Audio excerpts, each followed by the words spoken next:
UP board class 12 के प्यारे विद्यार्थियों, स्वागत है आप सभी का शिवम लेक्चरर में। नागरिक शास्त्र का पेपर है जो कि बोर्ड एग्जाम 2025 के लिए सबसे ज़्यादा इंपॉर्टेंट है। तो आप लोग वीडियो को पूरा अंत तक देखिएगा, पूरा पेपर एकदम अच्छे से हल करके बताने वाले हैं। यदि आप वीडियो को पूरा अंत तक देखते हैं तो आपको 95 प्लस अंक लाने से कोई नहीं रोक सकता। इस मॉडल पेपर में जितने प्रश्न हैं, एक एक प्रश्न बोर्ड एग्जाम के लिए इंपॉर्टेंट है। समय 3 घंटे 15 मिनट होता है मेरे प्यारे बच्चों, और पूर्णांक होता है 100 का। यहाँ पर थोड़ा सा निर्देश देख लेते हैं, ठीक है, क्योंकि निर्देश जानना जरूरी है। प्रारंभ के 15 मिनट परीक्षार्थियों को पेपर पढ़ने के लिए निर्धारित है। सभी प्रश्न अनिवार्य होते हैं। प्रत्येक प्रश्न के लिए निर्धारित अंक उसके सामने दिए गए हैं। प्रश्न संख्या 1 से 10 तक बहुविकल्पीय प्रश्न होते हैं और प्रश्न संख्या 11 से 20 तक अति लघु उत्तरीय प्रश्न होते हैं, जिनका प्रत्येक उत्तर आपको 10 शब्दों में यानी एक सेंटेंस में, एक वाक्य में देना रहता है। और प्रश्न संख्या 21 से 26 तक लघु उत्तरीय प्रश्न हैं, लघु उत्तरीय फर्स्ट हैं, जिनका प्रत्येक उत्तर लगभग 50 शब्दों में देना है। प्रश्न संख्या 27 से 30 तक लघु उत्तरीय प्रश्न सेकंड है, जिनका प्रत्येक उत्तर लगभग 100 से 125 शब्दों में देना है। और प्रश्न संख्या 31 से 32 दीर्घ उत्तरीय प्रश्न है, जिनका उत्तर आपको 250 शब्दों में देना है। तो सभी लोग वीडियो को कर देंगे लाइक, चैनल पर नए होंगे चैनल को सब्सक्राइब कर देंगे, शेयर कर देंगे। चलिए शुरू करते हैं। सबसे पहले बहुविकल्पीय प्रश्न, इसमें मेरे प्यारे बच्चों पहला क्वेश्चन है, सोवियत संघ का विघटन किस वर्ष हुआ? 1987, 2001, 1991, 1997। तो सोवियत संघ का विघटन हुआ था 1991 में। सी ऑप्शन बिल्कुल करेक्ट हो जाएगा मेरे प्यारे बच्चों। आसियान किन देशों का संगठन है? दक्षिण पूर्वी एशियाई देशों का, यूरोपीय देशों का, दक्षिण एशिया के देशों का, उत्तरी अमेरिका के देशों का। तो आसियान जो है वो आसियान दक्षिणी पूर्वी एशियाई देशों का संगठन है, दक्षिणी पूर्वी एशियाई देशों का संगठन है। इसके बाद मेरे प्यारे बच्चों क्वेश्चन नंबर 3 है, सार्क के सदस्य देशों की संख्या कितनी है? तो सार्क के सदस्य देशों की संख्या मेरे प्यारे बच्चों 8 है। यहाँ पर बी ऑप्शन करेक्ट हो जाएगा। विश्व व्यापार संगठन का मुख्यालय कहाँ पर स्थित है? Geneva, New York, Paris, Hague. तो विश्व व्यापार संगठन का मुख्यालय स्थित है कहाँ पे? जेनेवा में। ए ऑप्शन करेक्ट हो जाएगा। इसके बाद मेरे प्यारे बच्चों प्रश्न नंबर 5 है, संयुक्त राष्ट्र संघ के झंडे में किस वृक्ष की पत्तियों का प्रयोग किया गया है? पीपल, नीम, जैतून या आम। तो संयुक्त राष्ट्र संघ के झंडे में जैतून की पत्तियों का प्रयोग किया गया है। वर्तमान समय में संयुक्त राष्ट्र संघ के सदस्यों की संख्या कितनी है? तो 193 है। वर्तमान समय में संयुक्त राष्ट्र संघ के सदस्यों की संख्या मेरे प्यारे बच्चों 193। इसके बाद में है 7 नंबर, रियो डी जेनेरियो 1992 सम्मेलन को किस नाम से पुकारा जाता है? पृथ्वी सम्मेलन, जन सम्मेलन, आर्थिक सम्मेलन, मजदूर सम्मेलन। तो रियो डी जेनेरियो 1992 सम्मेलन को पृथ्वी सम्मेलन के नाम से पुकारा जाता है। ए ऑप्शन बिल्कुल करेक्ट हो जाएगा। पृथ्वी सम्मेलन कहाँ हुआ था मेरे प्यारे बच्चों? ये हुआ था ब्राज़ील में, ठीक है। 1984 में ऑपरेशन ब्लू स्टार किस राज्य में चलाया गया था? तो ये पंजाब में चलाया गया था। किसमें? पंजाब में। 1984 में जो ऑपरेशन ब्लू स्टार चलाया गया था वो पंजाब राज्य में चलाया गया था। इसके बाद मेरे प्यारे बच्चों 9 नंबर है, संविधान की धारा 370 कब समाप्त की गई? 5 अगस्त 2020, 5 अगस्त 1919, 5 अगस्त 2021, 5 अगस्त 2022। तो संविधान की धारा 370 समाप्त की गई थे 5 अगस्त 1919 को। बी ऑप्शन करेक्ट सही हो जाएगा। किस वर्ष स्टॉकहोम सम्मेलन हुआ? स्टॉकहोम सम्मेलन कब हुआ? 1982, 1972, 1988, 1982। तो 1972 को स्टॉकहोम सम्मेलन हुआ। तो बी ऑप्शन करेक्ट हो जाएगा। इसके बाद मेरे प्यारे बच्चों अति लघु उत्तरीय प्रश्न है। प्रत्येक प्रश्न 2 अंक का है, ठीक है। उत्तर आपको 10 शब्दों में देना है, या कह सकते हैं कि एक वाक्य में देना है। नाटो की स्थापना के समय इसमें कितने देश शामिल थे? तो नाटो की स्थापना के समय नाटो में 12 देश शामिल थे। कितने? 12 देश। इसके बाद क्वेश्चन नंबर 12 है मेरे प्यारे बच्चों, सोवियत अर्थव्यवस्था तथा पूंजीवादी अर्थव्यवस्था के बीच किसी एक प्रमुख अंतर को उजागर कीजिए। तो सोवियत अर्थव्यवस्था में राज्य का नियंत्रण था, जबकि पूंजीवादी अर्थव्यवस्था में बाजार का, है ना। इसके बाद अगला लिखेंगे 13 नंबर, क्या कह रहा है?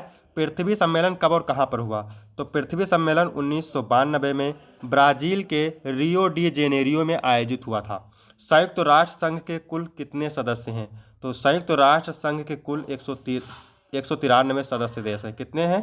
संयुक्त राष्ट्र संघ के कुल कितने सदस्य देश हैं? तो संयुक्त राष्ट्र संघ के कुल 193 सदस्य देश हैं, ठीक है। 15 नंबर प्रश्न है मेरे प्यारे बच्चों, यूरोप में यूरो मुद्रा का प्रचलन कब शुरू हुआ? तो यूरोप में यूरो मुद्रा का प्रचलन हुआ था 2002 में। सार्क के गठन का मुख्य उद्देश्य बताइए। तो सार्क के गठन का मुख्य उद्देश्य दक्षिण एशियाई देशों के बीच आर्थिक, सामाजिक और सांस्कृतिक सहयोग को बढ़ावा देना। इसके बाद है 17 नंबर, क्या कह रहा है मेरे प्यारे बच्चों, भारत में आपातकाल की घोषणा कब की गई। तो भारत में आपातकाल की घोषणा 26 जून 1975 को की गई थी। भारतीय मुद्रा भारतीय विदेश नीति के किन्हीं दो सिद्धांतों का उल्लेख करें। तो पहला सिद्धांत है गुटनिरपेक्षता और दूसरा सिद्धांत है विश्व बंधुत्व। इसके बाद है 19 नंबर प्रश्न, 1970 के चुनाव के बाद भारत का प्रधानमंत्री कौन बना। तो 1970 के चुनाव के बाद भारत का प्रधानमंत्री इंदिरा गांधी बनी थी। विश्व व्यापार संगठन क्या है। तो विश्व व्यापार संगठन एक अंतर्राष्ट्रीय संगठन है जो देशों के बीच मुक्त व्यापार को प्रोत्साहित करता है। मेरे प्यारे बच्चों, लघु उत्तरीय फर्स्ट है, उत्तर आपको 50 शब्दों में देना है और प्रत्येक प्रश्न 5 अंक का है। ठीक है। शांति सेवा क्या थी, इस सफलता क्यों नहीं मिली, इसे सफलता क्यों नहीं मिली। तो शांति सेवा संयुक्त राष्ट्र द्वारा स्थापित एक मिशन थी जिसका उद्देश्य युद्धग्रस्त क्षेत्रों में शांति बनाए रखना और मानव अधिकारों की रक्षा करना था। इसे सफलता नहीं मिलने के कारण मुख्य रूप से राजनीतिक हस्तक्षेप, वित्तीय सीमाएं और सदस्य देशों की अनिच्छा जैसे कारण थे। इसके बाद है मेरे प्यारे बच्चों 22 नंबर प्रश्न, ये क्या कह रहा है, संयुक्त राष्ट्र संघ के किन्हीं 4 प्रमुख अंगों के नाम लिखिए। तो संयुक्त राष्ट्र संघ के प्रमुख 4 अंग निम्न हैं। एक है असेंबली यानी संगठन की सर्वोच्च सभा होती है। दूसरा है सुरक्षा परिषद, इसमें अंतर्राष्ट्रीय शांति और सुरक्षा का जिम्मेदार निकाय होता है। फिर है अंतर्राष्ट्रीय न्यायालय, विवादों का न्यायिक समाधान करता है। अर्थव्यवस्था और सामाजिक परिषद, इसमें आर्थिक और सामाजिक विकास को बढ़ावा मिलता है। इसके बाद है 23 नंबर प्रश्न मेरे प्यारे बच्चों, भू राजनीति से क्या अभिप्राय है। तो भू राजनीति का अभिप्राय विभिन्न देशों की भूभागीय स्थिति, प्राकृतिक संसाधनों, राजनीतिक स्थान और सीमाओं के आधार पर उनकी राजनीतिक गतिविधियों, रणनीतियों और अंतर्राष्ट्रीय संबंधों का अध्ययन करना। यह राजनीति शक्ति संतुलन और वैश्विक प्रभाव को समझने में मदद करता है। इसके बाद मेरे प्यारे बच्चों क्वेश्चन नंबर 24 है, क्या कह रहा है, 1965 के भारत पाकिस्तान के युद्ध के कोई 2 कारण बताइए। तो 1965 के भारत पाकिस्तान युद्ध के कारण प्रमुख थे। पहला है जम्मू कश्मीर विवाद, इसमें लिखेंगे पाकिस्तान द्वारा कश्मीर पर दावा करना और पाकिस्तानी सेना द्वारा कश्मीर में घुसपैठ करना। दूसरा था दरबार मूव, कश्मीर में राजनीतिक अस्थिरता और सांप्रदायिकता तनाव के कारण तनाव बढ़ना। इसके आगे लिख देंगे इन कारणों के चलते दोनों देशों के बीच तनाव बढ़ा जो युद्ध का कारण बना। इसके बाद है 25 नंबर प्रश्न, क्या कह रहा है, विश्व बैंक पर एक संक्षिप्त टिप्पणी। तो विश्व बैंक एक अंतर्राष्ट्रीय वित्तीय संस्था है जिसका उद्देश्य सदस्य देशों को आर्थिक विकास, गरीबी उन्मूलन और बुनियादी ढांचा परियोजनाओं के लिए वित्तीय सहायता और तकनीकी विशेषज्ञता प्रदान करना है। यह गरीबी कम करने और स्थायी विकास को बढ़ावा देने में महत्वपूर्ण भूमिका निभाता है। इसके बाद मेरे प्यारे बच्चों 26 नंबर प्रश्न क्या कह रहा है, राष्ट्र निर्माण से आप क्या समझते हैं। तो राष्ट्र निर्माण से तात्पर्य है एक नए राष्ट्र की स्थायी संरचना बनाने के लिए राजनीतिक, आर्थिक और सामाजिक और सांस्कृतिक विकास की प्रक्रिया। यह नागरिकों के अधिकार, समृद्धि, शासन व्यवस्था और सामाजिक एकता को मजबूत करने के लिए कार्यरत होता है। इसके बाद है लघु उत्तरीय प्रश्न सेकंड मेरे प्यारे बच्चों, प्रत्येक उत्तर 6 अंक का है और उत्तर आपको 100 से 125 शब्दों में देना है।